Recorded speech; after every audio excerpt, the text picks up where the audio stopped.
This is Women'sLeadershipSuccess.com radio, episode number 78. Do you have career concerns or questions that block your opportunities or income? For instance, what if you are bored in your existing job? Or not sure if you need more education? Or maybe lack a mentor or feel stuck in a large corporate environment? Or even you might be wondering, how do you manage your career and your partner or spouse's and keep a balance at the same time? You know you're capable of doing more, right? Well, you're not alone. Join me today where I address your top career development questions from listeners just like you. This periodic segment called Sabrina's Secrets is dedicated to answering your questions and will help you to advance your career, improve communications, and be a better leader. Welcome to Women's Leadership Podcast, showing you how to influence people, improve your performance, and advance your career. Brought to you by women's leadership and career expert Sabrina Braham and Women'sLeadershipSuccess.com. Here's your chance to meet women trendsetters leading the way to success, accomplishment, and balance in business and life. No matter if you're a manager, CEO, or entrepreneur, join Sabrina for coaching and no-nonsense advice to improve your career and bottom line. Hey, welcome to Women's Leadership Success Radio Podcast. My name is Tim Warren. I am the executive producer of the show, and I'm also Sabrina's husband. Today we're going to interview Sabrina Braham on the important topic of career development. Welcome, Sabrina. Thank you. I'm pleased to be here. You know, it's kind of fun to see the questions that you've gotten over the years from your listeners from all around the world and on a lot of different topics. But one of the top categories that you've gotten consistently is on career development. So we decided it was a really good idea for me to interview you, and because you're such an expert on it. Tell us a little bit, Sabrina, about your experience on career development specifically for women. Well, I've been doing executive coaching and consulting for the past over 25 years with a specialty in career development and advancement. In the last year, I've had 4 different people move up to vice president positions. I'm coaching 3 other CEOs, and a woman I was coaching went from vice president to president of a company. And I have also helped people at all different levels, including a woman I talked to today.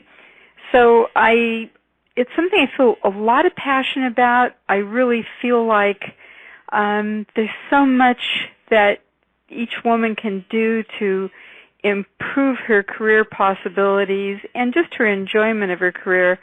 And it seemed like we were getting a lot of questions that weren't being addressed by the interviews I have on the radio show, so I wanted to take an opportunity to answer some of these questions. Fantastic. Well, I know that the listeners are going to get a lot of value from the questions and your sage wisdom. So let's jump right into it. So this question comes from one of the listeners, and it is, how do I stay motivated and excited about a job I find it somewhat boring?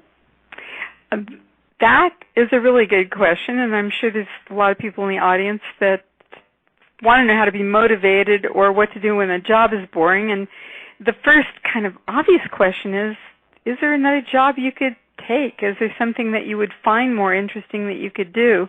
And I'm going to assume that the answer to that is not right now for some reason. But if there is a possibility of a job you would like better, you might consider just making that change. But if you have to stay in the job, there's a lot of things you can do to make it more interesting.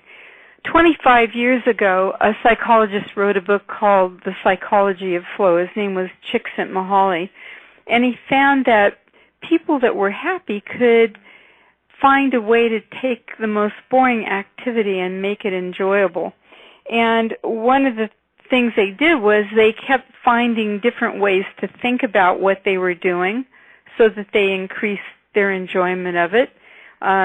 Even if there were widgets going across a conveyor belt, they would decide, okay, they were going to count so many, or they were going to notice something about it. So the more you can keep looking at the job in different ways, that can increase your enjoyment. So you basically looking for what's a way to become more curious about what you're doing. Is there any opportunities to improve what's going on or what's happening there? So all of those things help. Also making a shift in what you're doing. If you can possibly get up once an hour and get a drink of water or go to the restroom, if you have multiple things that you do, if you can switch those jobs so you're not doing the same thing all the time, that helps too.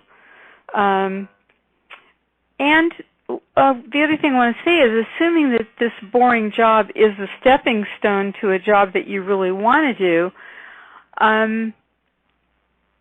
finding out how you can make the most of that can be really good. On the past interviews, we have an interview by Melanie Hobson, who is president and CEO of the Ariel Fund, and she's chairman of Lucasfilms and is also married to George Lucas. And she started at the Ariel Fund as an intern, and she took all the jobs in the company that nobody else wanted and got really good at those jobs and had a really good attitude, and that was part of the way that she moved up in the company. So what else, Tim?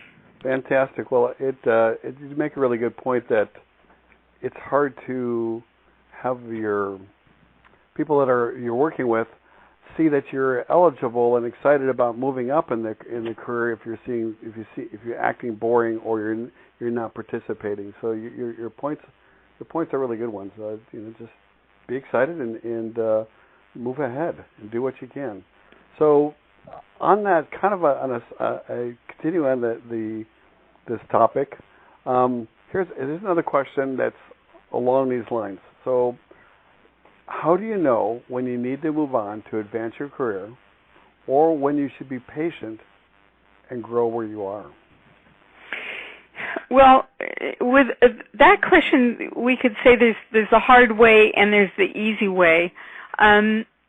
One thing you really want to do is figure out what it is you want to do in the long term.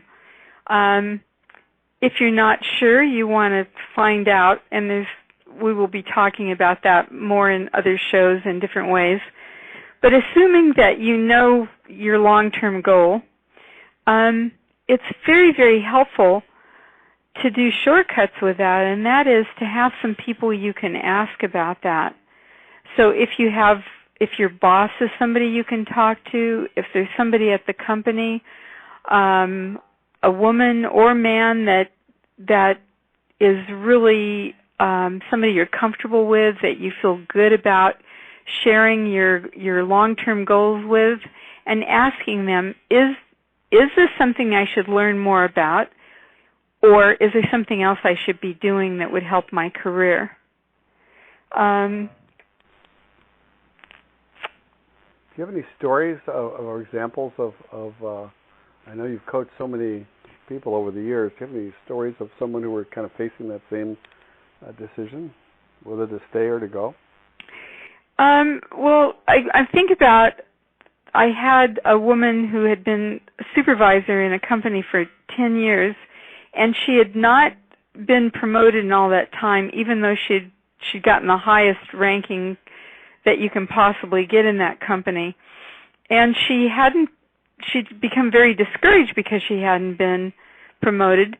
But the interesting thing when we started talking was that she had never told anybody she wanted to get promoted. She had made the assumption that because she did such great work that, of course, they would tap her on the shoulder and promote her. When I suggested that she go talk to her boss about it, she did, and the boss wasn't that encouraging. That was her direct supervisor. And so we had her start taking other people in the company that were at the same position she wanted to move into, and basically interviewing them and asking them, so could you tell me about your job, and what did you do to get it, and I would really like to move in this position. And what do you think I need to do that? She got lots of good ideas. She applied for another job within the company that was a higher position, did not get that, but again got a lot of really good feedback on how well she came across and how impressed they were with her. And then in about 3 months she actually was promoted and is now doing this new job. So I think it's really important to ask for what you want and to get other people's advice on whether you should stay in your current position or if you should move into another position. Another really important thing is, do you know how well you're doing in all the different aspects of the job you have? And if you don't have a measuring scale, I suggest you do a 1 to 10, with 10 being the best job possible, 1 being not very good at all. Measure yourself, have your boss, have coworkers, have people that work for you measure you. And then think about the job that you would like to have next, and which one of those, of all the different aspects of that job, which ones are you already doing, and which ones can you start doing even though you're not in that position yet. That will really, really help you get promoted. It's brilliant. I love the simplicity of it. Just let people know that you're looking to advance yourself, and I love the idea of not only interviewing other people to find out the skill sets, but it's actually enrolling them in that quest of letting them know that you would like to expand your contributions in your career in the company. That's brilliant. Yeah, and thank you. And it really is enrolling people. And so many times I find that especially women have a problem with, they don't want to toot their own horn. They feel like they're not supposed to say anything. But it's not being arrogant or being a jerk to ask for what you want and to let people know what you've been doing and what do they think of that and what else do they think you should do. They're busy. They're doing things. How are they supposed to know that you're really interested in moving up? So let them help you. Get them enrolled. Absolutely. Indeed, and I think that most people who are doing a good job when their supervisor knows, they'll be enrolled too. So let me jump into the next question here. This comes from a woman who's in the management construction field. And the question is, I make a good wage as an admin, but I am pigeonholed. I would like to work my way up in this steady 9 to 5. While I do not have a degree, I am wondering if at age 44, is it worth going to college? That's a really interesting question, and I want to address it generally, but I want to start with construction. The first thing I would want to know is, are you thinking that the degree would help you in the construction industry? And what I don't know is that true? Are there a lot of people in your industry that have degrees? And if so, what are those degrees in? If it's true that a degree would be helpful, age is not really a factor no matter what age you are. I remember somebody saying, the story was told that they said, hey, I'm 50 years old and I want to get a degree, but it's going to take me all the way till I'm 60 before I get a degree since I have to work full time. What do you think? And the person responded, well, you're going to be 60 anyway, so you might as well go for the degree. Yeah. So it really doesn't matter what age you are. And also, a lot of times when you start taking the classes and your employer knows that you're taking classes and that you would like to move into another job and that you would like to get more responsibilities, a lot of times you will actually have that happen before you have the degree. I'm working with somebody right now who's in an accounting department and wants to be a certified public accountant just so they have that credibility in their company. And they've been taking the classes and they've been taking the exams, but what has happened is they can go ahead and get this, but they don't even really need it at this point because their enthusiasm, they're taking the classes, they're bringing back the information they've gotten from the classes to their company has already gotten them promoted and in a very good position. Fantastic. What about? I think you should share when did you start your advanced training in college? I think that speaks to this question. Okay. I started college when my youngest child started kindergarten, and I would put her on the school bus to go to kindergarten, and I would go over to the community college and take 9 units of classes, and I went all the way through the community college, the 4-year college, and then on to Chapman University in Orange for my master's degree, and I never took more than 9 units a time because I had small children. And so now I have a master's degree. I had 3.8 grade point average, and I got a degree. So if I can do it, you can do it. It's not too late to start, and it doesn't matter if you just are doing one class at a time. Just start doing it. Fantastic. Well, and I think the question you asked right at the get-go is, would that degree specifically help you professionally in that particular job?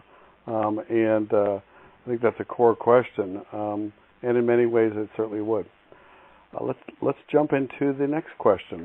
This one comes from someone in a public sector. They're working in a state agency, and the question is, what are some effective ways to career advancement without mentorship in a state agency? Okay. So the first thing I'm wondering is why you're not able to get a mentor or a sponsor. What makes that difficult? If you're in a really oppressive department in a state agency, there may be possibilities of moving to something else, to a different department. So I would check that out first and see if that's a possibility.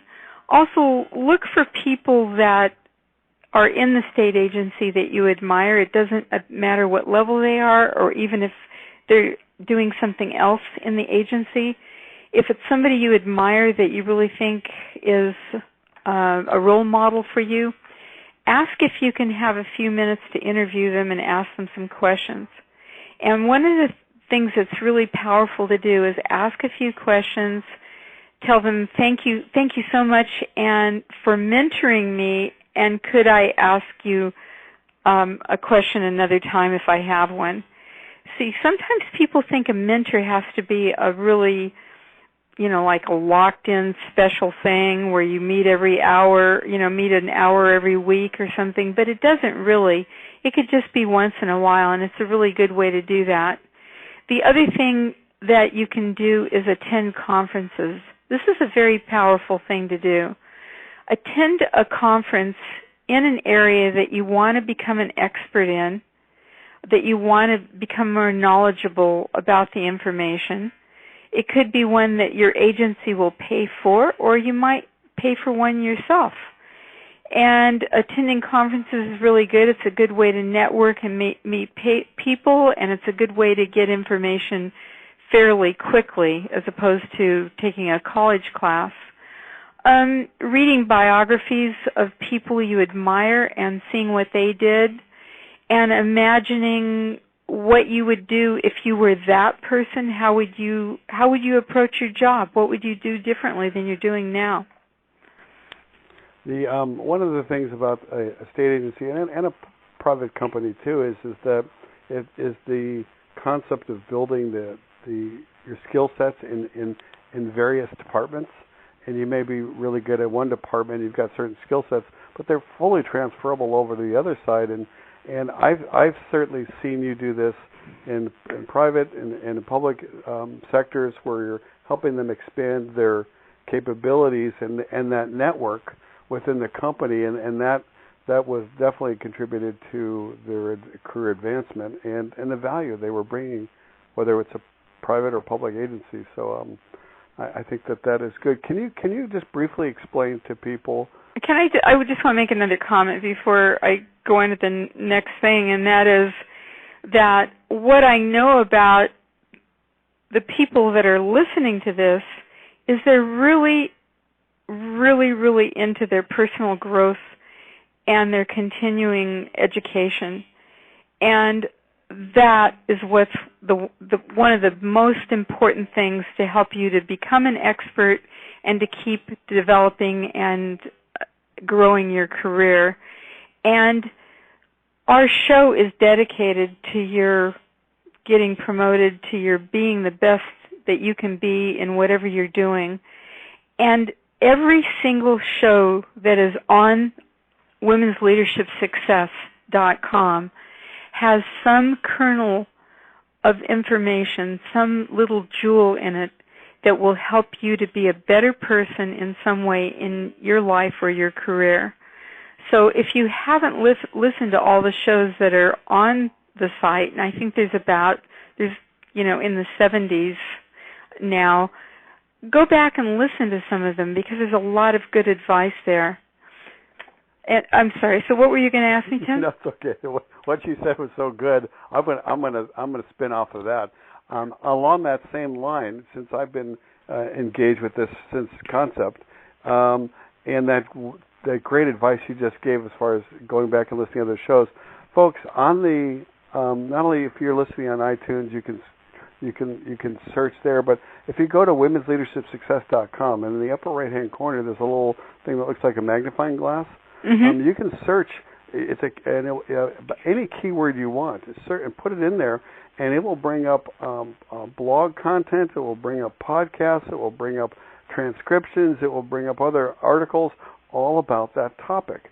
So if you had a topic, whether it was on whatever the topic is in leadership, communication, career development, and you're probably going to find it on Women's Leadership Success. So that was, I just wanted to build on what the great advice you just gave. Mm-hmm. And also, if you don't see something there, tell us what subject you'd like us to interview someone on. If you know somebody great to be interviewed, man or woman, it doesn't really matter if they're a really, really great leader or expert in their field that could help people with their careers.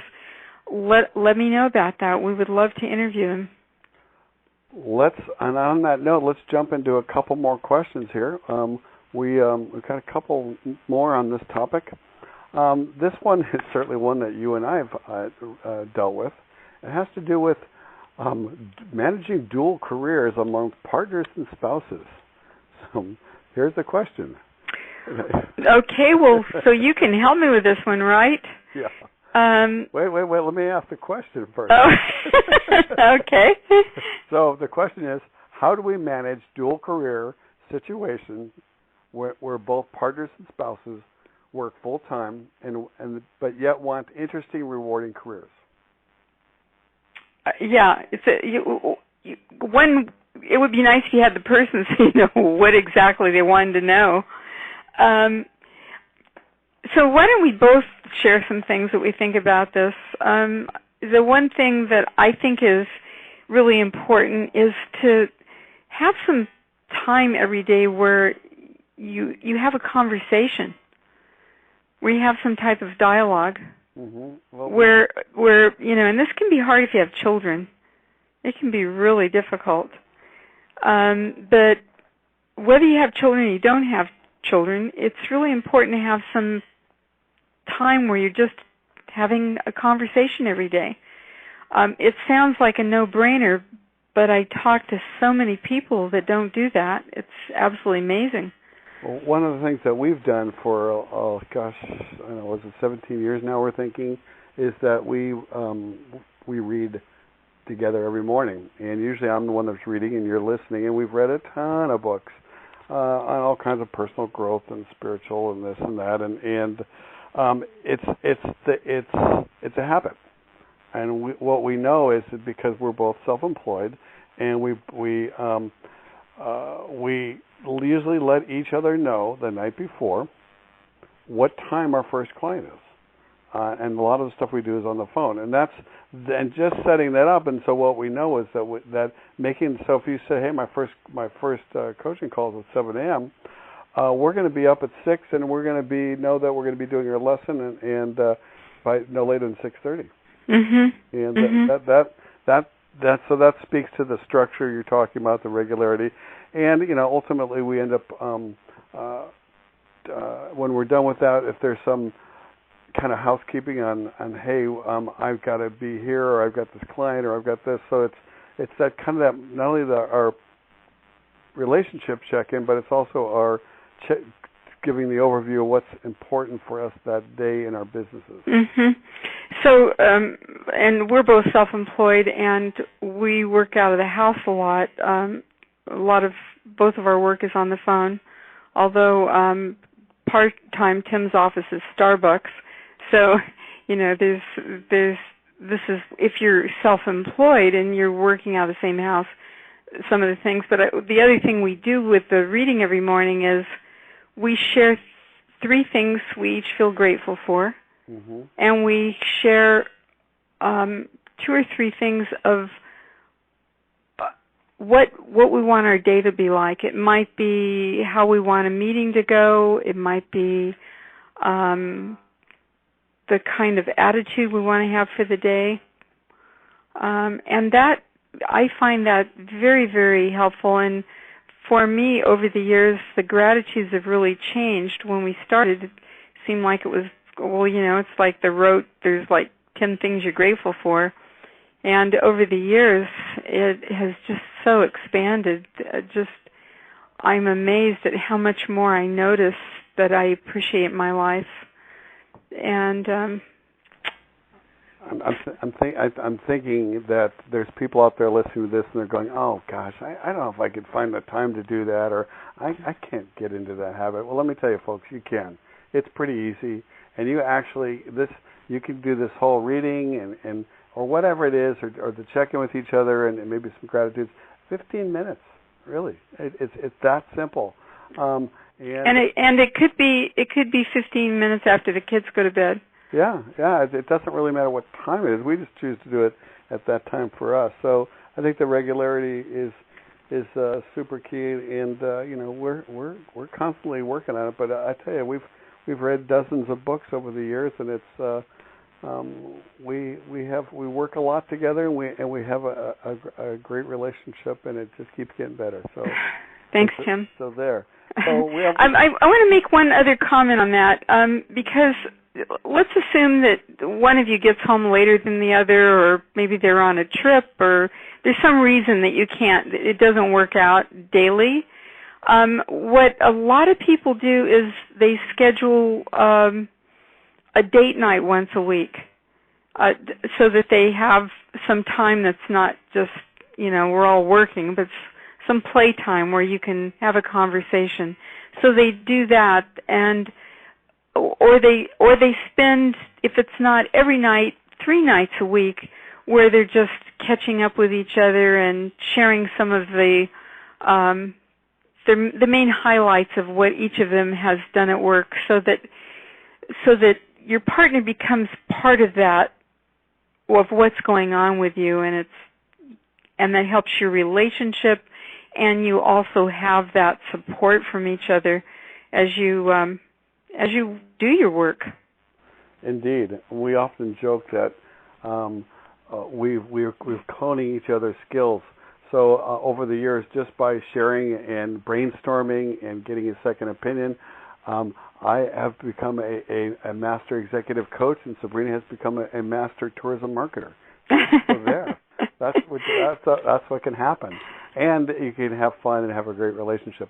Sabrina, I've got another question, and then we've got some closing suggestions for your listeners and some great stuff that we could use your help on. Okay. So this last question is also on career development. Mm-hmm. It says, how would you sum up the advice on career development?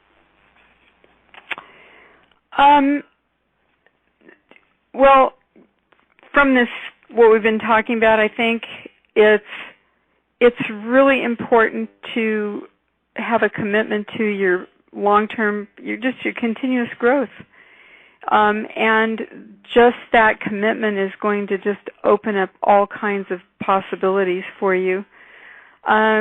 Attend conferences that you can and look for good role models at conferences or at work or among your friends and ask them how they did what they did and see what you can apply from what they did to your own career and your own life.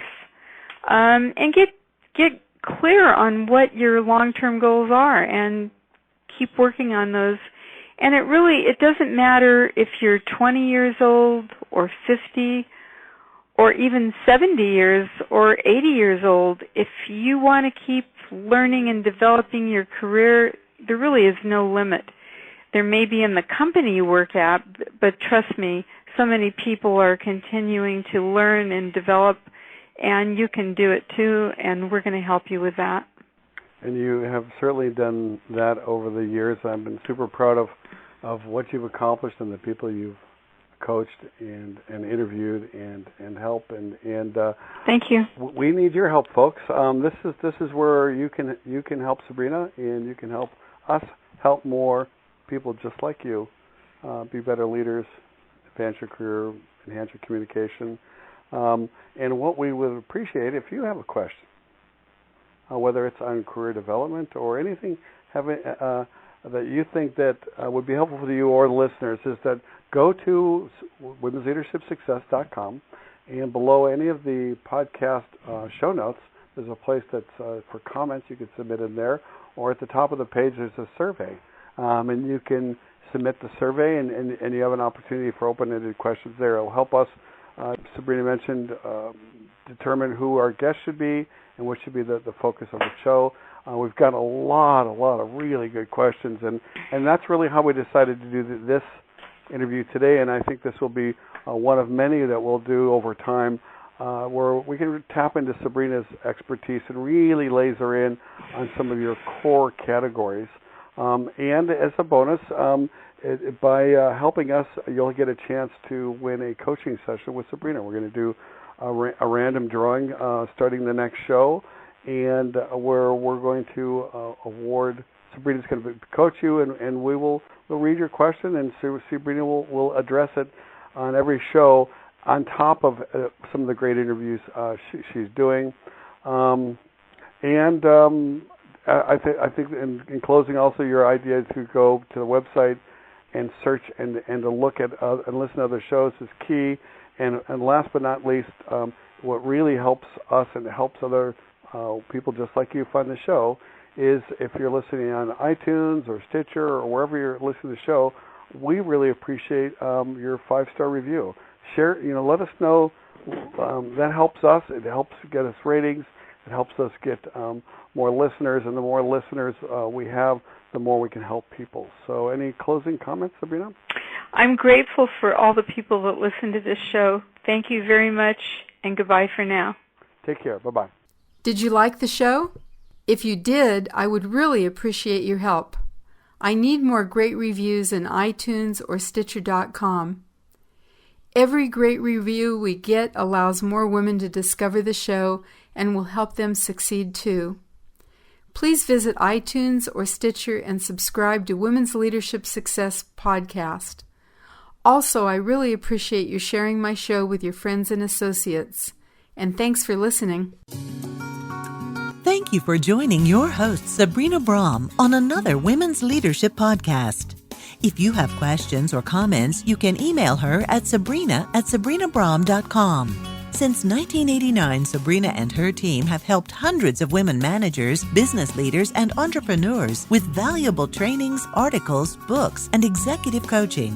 For additional tips, interviews, and free access to Great Leaders Today mini course, visit www.womensleadershipsuccess.com.